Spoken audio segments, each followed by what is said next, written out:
Good evening. This is Miss Jill Louise Starr, and I haven't finished yet my project on discussions on the Bosnian model of Al-Qaeda terrorism, and so I'm going to read another portion of the chapter this evening.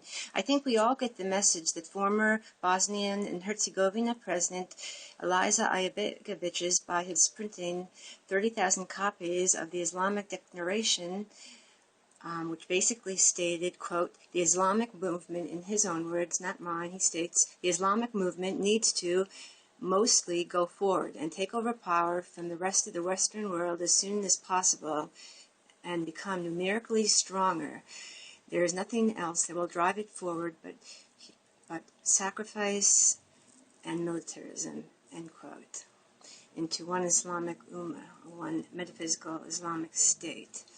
By sending this message to the Muslims of the world, he was basically stating that they had no promised land, no miracle workers, no, what was it called, Mahdi, M-A-H-D-Y. And Ummah is a word for metaphysical, all the Muslims in the world, in a metaphysical state.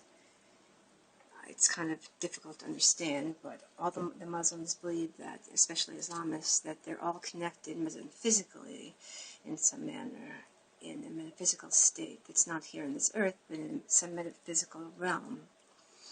Eliza Izetbegovic believed in this, and in the territory of Bosnia and Herzegovina, especially between 1992 and 1995, in his Islamic Declaration, he printed it in tens and about between 25 and 30,000 copies of it.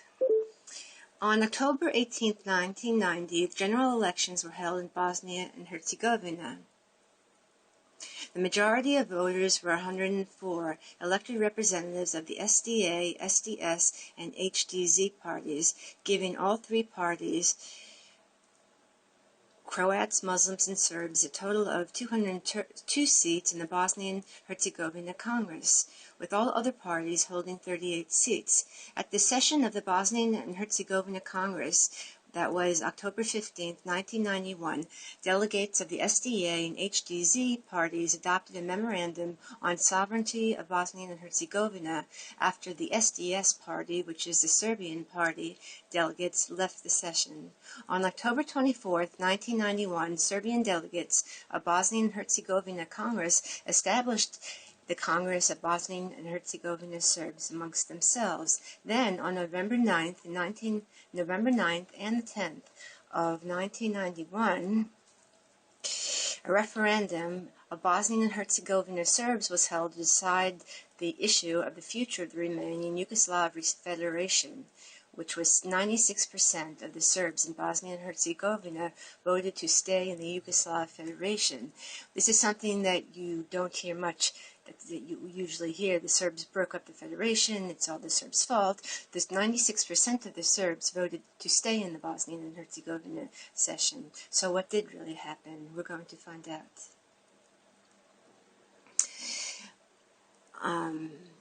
Excuse me, I lost my place. We're going to find out. Here we go. Although the results of the referendum were made public, the Bosnian and Herzegovina Cabinet and the Bosnian and Herzegovina Congress, without the Serb representatives, decided amongst themselves on December 20th, 1991, to request an official recognition of an independent Bosnia and Herzegovina state. So it was the Muslim Bosnian army and the Croats, not the Serbs, that decided to destroy the state of Bosnia and Herzegovina. Something, again, we don't hear much, do we, on CNN, Comedy News Network. On January 9th, 1992, the Serbs in Bosnia and Herzegovina declared the Serbian Republic of Bosnia and Herzegovina amongst themselves after the Bosnians and Croats declared themselves independent.